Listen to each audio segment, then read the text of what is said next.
nagpapakita na ang pagpapatawad ay hindi imposible sa isang tao. Ito ay isang kwento ng isang ama na mayroong dalawang anak na namumuhay ng sagana at maayos sa malayong lugar. Ama, bigyan niyo na kaya sa akin ng kapamana bago kayo lumauna. Sige, anak. Bibigyan ko na sa iyo. Kung ating mong gawin, gamitin mo sa nararapat.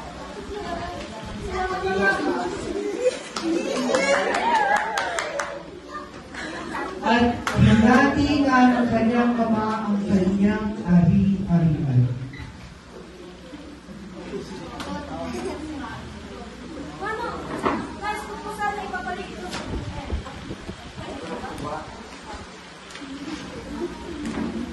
So, narito ang kabuuan.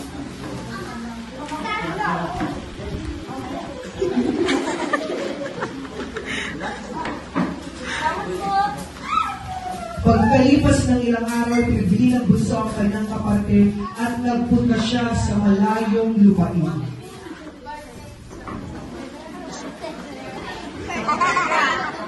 At doon, namuhay siyang mag-isa.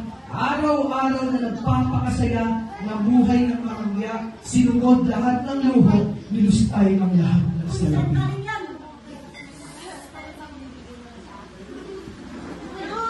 Uy, sarap ka!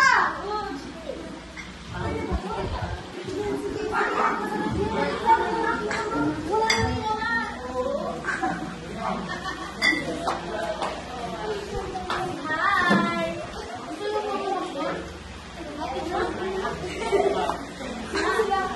Hi! Gusto ko mag-friend lang ka. Halika, magsunod tayo. Ba't gusto sayangin? Are you on? Sure.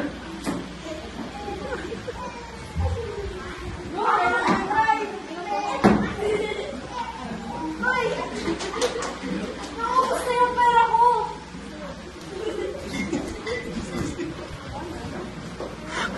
Nang maubos na ang kanyang kayamanan, nagkaroon ng matinding tagutong sa lupain.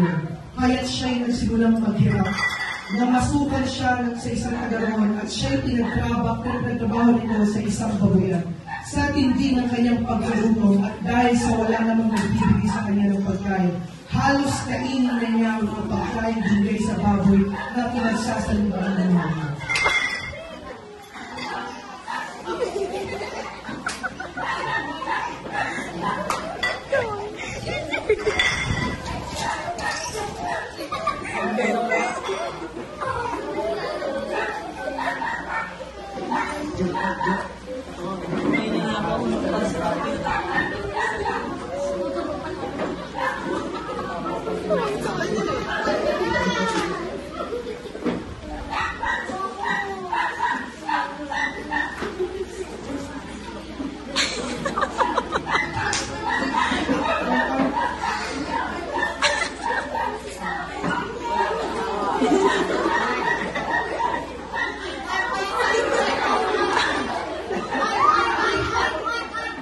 Ngunit napag-isip-isip niya ang kanyang ginawa at nasabi niya sa sarili, lapis-lapis ang pagkain ng mga alila ng aking ama. Samantalang ako'y namamatay dito sa gutom, sinayang niya ang lahat ng binigay ng kanyang ama. Lapis-lapis ang pagkain ng mga alila ng aking ama. Samantala ako rito yung namatay sa gutom. Babalik ako sa aking ama at sasabihin, Ama, magkasala ako sa inyo at sa Diyos. Hindi na po makarapat dapat at kawan ng inyong anak. Ibilang niyo na lamang ako nila sa isa ninyong makakatita.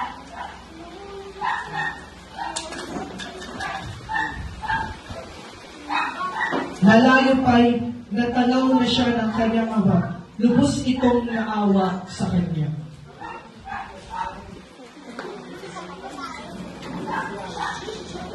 Anak mo!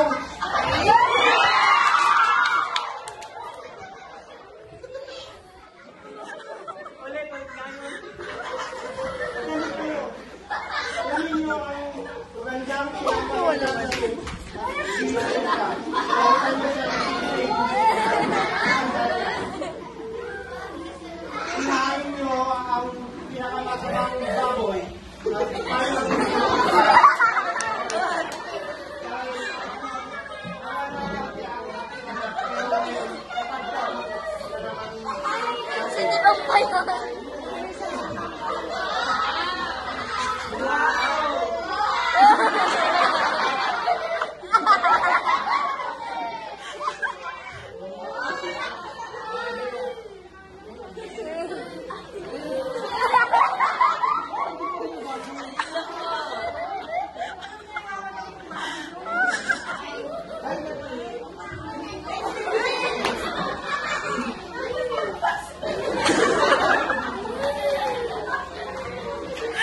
At sila'y nagdiwang buong maghapon.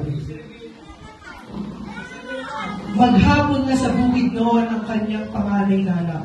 Nang pauwi ito at malapit sa bahay, narinig nito ang tugtugan at sayawan. Ano mayroon dito?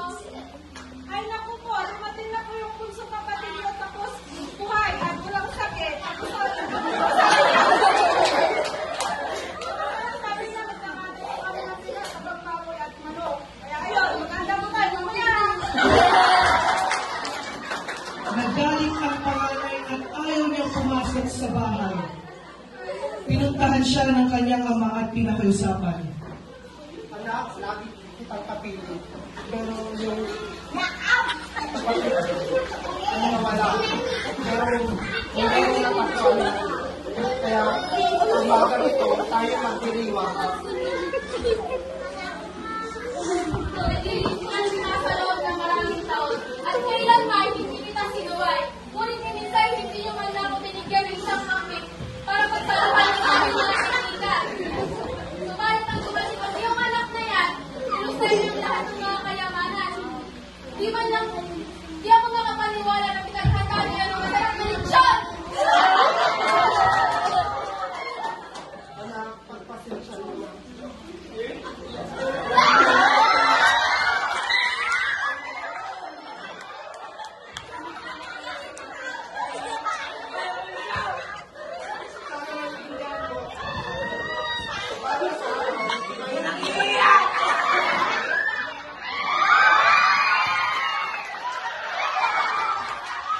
At kailangan natanggap ng pangalan ng kapatid ang winika ng kanyang ama at tinanggap muli ang kanyang bunsong kapatid ng buong puso sa kanilang bahay.